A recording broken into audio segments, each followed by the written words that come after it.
इस मनोज साल ने कुछ अच्छा दिया है तो वो है वेब सीरीज़ की दुनिया में दमदार कैरेक्टर और नेचुरल एक्टर्स की सही जगह। भले ही बड़ी बड़ी मूवीज़ हमने मिस किया बट वेब सीरीज़ ने भरपूर एंटरटेन किया है। तो बस 2020 की टॉप 10 वेब सीरीज़ की लिस्ट लेकर आया हूँ जिसे आप सबको ज़रूर देखना चाहिए। बट अगर ये लिस्ट आपको अच्छी लगे तो प्लीज़ वीडियो को लाइक करें, शेयर करें। तो चलिए बिना टाइम वेस्ट की वीडियो स्टार्ट करते हैं।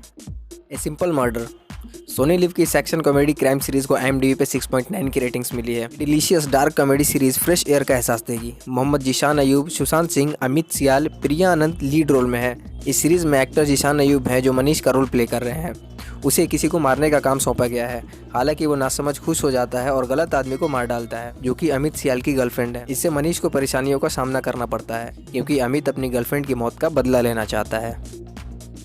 आर्या डिज्नी प्लस हॉटस्टार की इस क्राइम थ्रिलर सीरीज को IMDb पे 7.9 की रेटिंग्स मिली है। सुष्मिता सेन, विकास कुमार, नमित दास, सिकंदर खेर या और भी जैसे दमदार कैरेक्टर्स हैं। इस वेब सीरीज से सुष्मिता सेन ने डिजिटल डेब्यू किया है और ये कहना गलत नहीं होगा कि चॉइस कमाल की है। पिछले कुछ लंबे टाइम से फिल्म से दूर रहने के बावजूद उन्होंने दमदार वापसी की है। 50 मिनट के कुल 9 एपिसोड हैं और सारे एपिसोड आपको एंड तक अपने साथ बांध कर रखेंगे। कहानी राजस्थान के जोरावर की है जो कि जयपुर में गैरकानूनी काम करता है। वो अफीम की खेती करता है और उसे दवाइयों के साथ साथ ड्रग्स की भी सप्लाई करता है। लेकिन ढलती उम्र के बाद उसका ये काम संभालते हैं आर्य यानी सुष्मिता सेन के पति तेज, भाई संग्राम और दोस्त जवाहर। जोरावर का एक बेहद खास भरोसे वाला आदमी है दौलत, जिसके कैरेक्टर में है सिकंदर खेर। तेज अपने अफीम से दवाइयाँ बनाने के काम को अपने तीनों पार्टनर्स के साथ आगे बढ़ रहा होता है। तभी आती है 300 करोड़ की हीरोइन की एक बड़ी डील, जिससे कहानी पूरी 360 डिग्री पर घूम जाती है। इसके बाद कहानी में नए कैरेक्टर्स की एंट्री होती है। इसके आगे की स्टोरी आपको खुद देखना चाहिए। बेताल इस एक्शन हॉरर थ्रिलर सीरीज को IMDb पे 5.7 की रेटिंग्स मिली है। 45 मिनट के कुल 4 एपिसोड हैं। इस सीरीज की स्टोरी एक दूर दराज के गांव में एक बेदम लड़ाई का अखाड़ा बन जाता है जब एक पूर्व ईस्ट इंडिया कंपनी के अधिकारी और जोम्बी रेड कोट की उसकी बटालियन मॉडर्न डे सैनिकों पर एक स्क्वाड पर हमला करती है। और हमेशा की तरह जिसे भी जोम्बी काट लेते हैं वह कुछ देर में ही जोम्बी बन जाते हैं। धीरे धीरे बहुत से लोग जोम्बी बन जाते हैं। कुछ सीन आपको इमोशनली भी अटैच करेंगे। मिर्ज़ापुर 2 मिर्ज़ापुर के आते ही इंडिया में वेब सीरीज़ की होड़ लग गई और एक से बढ़कर एक वेब सीरीज़ बनने लगे। बट इतना प्यार मिर्ज़ापुर को मिला है शायद ही उतना प्यार किसी और सीरीज़ को मिला हो। 2018 में आई थी मिर्ज़ापुर जिसके सीज़न 2 का बेसब्री से इंतजार था और फाइनली 2020 में इसके सीज़न 2 को लॉन्च कर दिया गया और इसे भी फैंस का काफ़ी प्यार मिला। वैसे बताते चले कि सेक्शन क्राइम ड्रामा सीरीज़ को IMDb पे 7.3 की रेटिंग्स मिली है। बट ऑब्वियसली जब तक आप सीज़न 1 नहीं देखेंगे तब तक आप 2 का स्वाद नहीं ले सकते। त्रिपाठी खानदान अपनी गृहस्थी में अस्त व्यस्त रहते हैं। मुन्ना का सामना अखंडानंद से होता है। रमाकांत अपने विश्वासों का सामना करने के लिए मजबूर है। गुड्डू और गोलू बीना को दिए हुए उनके वादे का आश्वासन देते हैं। शरद अपनी योजना को अंजाम तक पहुंचाते दिखता है। बंदिश पंडित Amazon प्राइम की इस ड्रामा रोमांस सीरीज को IMDb पे 8.7 की रेटिंग्स मिली है। इसकी स्टोरी है संगीत सम्राट राठौर घराने के पंडित राधे मोहन राठौर, जिसके कैरेक्टर में नसीरुद्दीन शाह हैं, और उनके परिवार की, जिसमें उनका बड़ा बेटा राजेंद्र, बहू मोहिनी, छोटा बेटा देवेंद्र और पुता राधे है। ये कहानी पॉप संगीत की उभरती कलाकार तमन्ना की है जो पॉप स्टार के मुकाम बनना चाहती है। पंडित जी बहुत सख्त हैं और संगीत को लेकर कोई समझौता नहीं करते। राधे पंडित जी का हेयर अपेरेंट बनना चाहता है। खुशकिस्मती से एक दिन तमन्ना की मुलाकात राधे से हो जाती है। वह राधे की म्यूजिक से इतना अट्रैक्ट होती है कि उसके साथ मिलकर पॉप और क्लासिक म्यूजिक का फ्यूज़न तैयार करना चाहती है। दरअसल उसकी एक म्यूजिक कंपनी से डील हुई है लेकिन वह पूरा नहीं कर पा रही है। उसे लगता है कि राधे के साथ मिलकर वह म्यूजिक कंपनी के लिए हिट नंबर तैयार कर सकती है, लेकिन राधे को हमेशा पंडित जी का डर सताता है। राधे अपने परिवार और अपने प्यार के बीच फंस जाता है।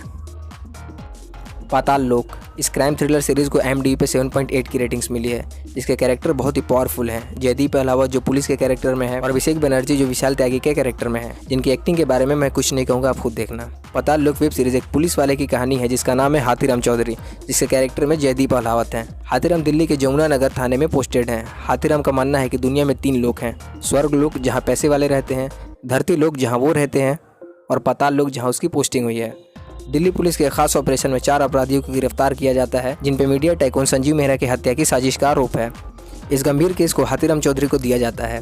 हाथीराम के कंधे पर कई जिम्मेदारियां हैं, जिसमें एक तो है उन्हें अपने काम के पुलिस डिपार्टमेंट को ये बताना है कि वो एक होनहार पुलिस वाले हैं, और दूसरा अपने परिवार के लिए वो हीरो साबित होना चाहते हैं। अब इन पर वो कितने खरे उतरते हैं ये देखने के लिए आपको पाताल लोक ज़रूर देखना चाहिए। असुर इस क्राइम थ्रिलर सीरीज को IMDb पे 8.4 की रेटिंग्स मिली है।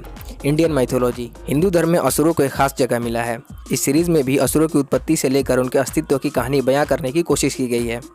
ये कहानी साइंस और धर्म के बीच के रिलेशन को बयां करती है। में एक ओर जहाँ विज्ञान सही लगने लगता है तो दूसरी ओर धर्म, लेकिन एंड तक आते आते आपको ये समझ आने लगेगा कि असल में सही और गलत तो कुछ होता ही नहीं है। सही मायने में ये एक सिक्के के दो पहलू हैं, जिसे हर कोई अपनी ज़रूरत के हिसाब से सही मानने लगता है। ये कहानी forensic expert Nikhil, CBI officer Dhananjay Rajput जिसके कैरेक्टर में अरशद वारसी हैं, और एक ऐसा किरदार जो खुद को असुर बना बैठा है। इस सीरीज़ में असुर एक ऐसा शख्स है जिसे प्रकृति का एक ऐसा वरदान प्राप्त है जिससे वो किसी भी चीज़ को कुछ ही पलों में सीख सकता है और याद कर सकता है। वहीं निखिल और अरशद के बीच कुछ काम के चलते दूरियां हैं। असुर जो कि पास्ट में हुई कुछ घटनाओं के चलते निखिल और धनंजय से जुड़ा हुआ है, उनसे संपर्क करने की कोशिश करता है, जहां वो निखिल को अपना दोस्त समझता है और वहीं धनंजय को अपना दुश्मन। लेकिन खास बात यह है कि दोनों इस बात से अनजान हैं। ऐसे में असुर इन दोनों को अपने पास बुलाने का एक ऐसा प्लान बनाता है जिसमें सभी उलझ के रह जाते हैं। इसके बाद शुरू होती है सीरियल किलिंग का एक खौफनाक सिलसिला। अब ये सीरियल किलर कौन है और उसका कहानी के इन 3 लीड कैरेक्टर के साथ क्या रिलेशन है, इसके लिए आपको खुद सीरीज़ देखना चाहिए। पंचायत, इस कॉमेडी ड्रामा सीरीज को IMDb पे 8.7 की रेटिंग्स मिली है। इस सीरीज की कहानी पर आते हैं। कहानी एक शहर के लड़के अभिषेक त्रिपाठी जिसके कैरेक्टर में जितेंद्र हैं, जो इंजीनियर है और उसकी नौकरी लगती है एक ग्राम पंचायत के सचिव के तौर पर, और वो भी महज 20,000 तनख्वाह में। खैर अभिषेक को वो नौकरी करनी तो नहीं, और सही बात भी है, शहर का एक लड़का महज 20,000 की नौकरी के लिए गाँव क्यों जाएगा, पर किस्मत के आगे किसी की चली कहाँ है। हाथ में कोई काम न होने के कारण अभिषेक ने सोचा घर बैठने से तो अच्छा है नौकरी ही कर ले। अभिषेक का दोस्त प्रतीक भी उसे यही सलाह देता है, तो अभिषेक सामान बांधकर बस के लिए निकल पड़ता है गांव फुलेरा, जहां उसकी नौकरी लगी है। बस फिर क्या, जैसे ही वो फुलेरा में कदम रखता है, मुश्किलें पलकी बिछाए उसका इंतजार कर रही होती है। ग्राम पंचायत का प्रधान होती है मंजू देवी, लेकिन उनके पति प्रधानपति बनकर सारा काम खुद ही देखते हैं। इन्हीं के अंदर रहकर अभिषेक को काम करना होता है। अब अभिषेक गाँव पहुँच तो जाता है, लेकिन वहाँ मन नहीं लगता। जाहिर है एक शहर का लड़का भला गांव में उसका मन कैसे लगे। उसका दोस्त उसे CET के एग्ज़ाम की तैयारी करने को कहता है और बोलता है कि अगर नौकरी अच्छी लगे तो MBA करो। फिर क्या, गांव से निकलने की लालसा और ज़्यादा पैसे कमाने का जोश अभिषेक के सर पर चढ़ जाता है। इस वेब सीरीज़ की कहानी बिल्कुल रोलर कोस्टर राइड की तरह है। इमोशनल, सोशल मैसेज, गुस्सा, फ्रस्ट्रेशन, यूनिटी, कॉमेडी, एक्शन सब देखने को मिलेगा, लेकिन अपने ही अंदाज में। खैर बाकी अब आपको पूरी कहानी जानने के लिए वेब सीरीज़ देखनी होगी। सब यहाँ जान लेंगे तो वेब सीरीज़ का मज़ा ख़राब हो जाएगा।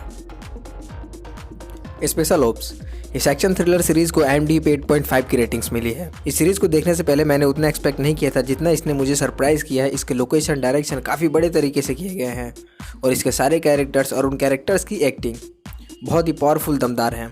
और इस सब के पीछे हाथ है नीरज पांडे का। ऐसी फिल्म बनाने के लिए जाने जाते हैं और इस बार उन्होंने अपना हाथ वेब सीरीज़ पे आजमाया, और वो भी बखूबी तरीके से। 13 दिसंबर 2001 में नई दिल्ली स्थित भारत के संसद पर आतंकी हमला हुआ था। इसके पीछे 2 पाकिस्तानी आतंकवादियों संगठन लश्कर-ए-तैयबा और जैश-ए-मोहम्मद का हाथ माना गया था। 5 आतंकी कार के जरिए संसद में घुस गए, मार गिरा दिया गया, लेकिन 6 दिल्ली पुलिस वाले, 2 सिक्योरिटी पर्सनल और एक माली की भी जान गंवानी पड़ी।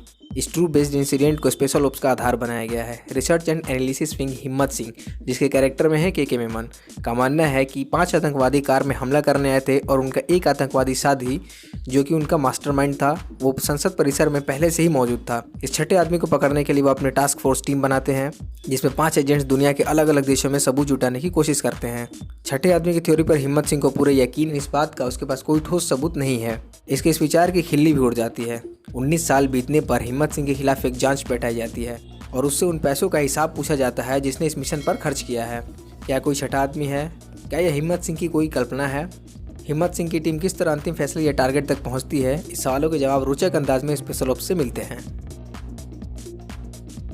Scam 1992 the Harshad Mehta story, इस बायोग्राफी क्राइम ड्रामा सीरीज को IMDb पे 9.4 की रेटिंग्स मिली है, जो कि बहुत बड़ी बात है। सबसे पहली बात, इसके लीड एक्टर यानी प्रतीक गांधी जिन्होंने हर्षद मेहता का रोल प्ले किया है, जिसके लिए जितनी तारीफ की जाए उतनी कम है। यह आज की डिजिटल दुनिया से पहले की कहानी है। जब भी भारतीय शेयर बाजार का इतिहास लिखा जाएगा तो हर्षद शांतिलाल मेहता के बगैर अधूरा होगा। लेकिन हर्षद की कहानी का संबंध सिर्फ शेयर बाजार या अर्थव्यवस्था से नहीं है। इसमें राजनीति के भी ऐसे रंग हैं जिन्हें दबाने की कोशिशें हुई या सिर्फ अफवाहें करार दिया गया। आज बटन दबाते ही करोड़ों रुपए एक अकाउंट से दूसरे अकाउंट में पहुंच जाते हैं। मगर 1992 में ये बहुत बड़ा सवाल था कि क्या किसी सूटकेस में 1 करोड़ रुपए आ सकते हैं? 100 के नोट। हर्षद मेहता वह शख्स था जिसकी कामयाबी की दास्तान ने स्टॉक मार्केट में आम आदमी की दिलचस्पी पैदा की। हर्षद ने कहा कि जीवन में सबसे बड़ा जोखिम तो जोखिम नहीं लेना है, उसे रिस्क से इश्क था। 50-50 मिनट के टोटल 9 एपिसोड हैं जो 500 करोड़ रुपए के बैंक फ्रॉड सामने आने के साथ शिखर पर पहुंचती है और एक प्रधानमंत्री पर सवाल खड़े करते हुए खत्म होती है। ये सीरीज बताती है कि हर्षद का सफर एक साधारण लड़के की तरह शुरू होता है जिसके फादर का कपड़ों का बिजनेस चौपट हो जाता है। मिडिल क्लास फैमिली फाइनेंशियल मुश्किलों से फंस जाता है। परिवार को सहारा देने के लिए क्लर्की करने से लेकर सड़कों पर सामान बेचने तक का काम करने वाले हर्षद के बड़े सपने हैं। वह स्टॉक मार्केट का रुख करता है, चीते की रफ्तार से छलांगे भरता है, बट एक झटका उसे और परिवार को फिर सड़क पर ले आता है। टाइम को बदल सकता है और टाइम को बदलने के लिए थोड़ा टाइम दीजिए। इसी सीख के साथ हर्षद अपने भाई अश्विन के संग नई शुरुआत करता है और जो फिर होता है उसके लिए आपको ये सीरीज़ देखनी पड़ेगी। तो फाइनली आपको हमारा ये रिव्यू कैसा लगा? अगर आपको कुछ कहना है तो कमेंट सेक्शन में जाइए और बता दीजिए। और अगर वीडियो पसंद आए तो प्लीज़ वीडियो को लाइक करें, शेयर करें और चैनल पर नए हैं तो चैनल को सब्सक्राइब करके बेल आइकन प्रेस कर लें। फिलहाल मैं आपकी सेवा में लगा हूँ और जल्द ही मिलते हैं नेक्स्ट वीडियो में।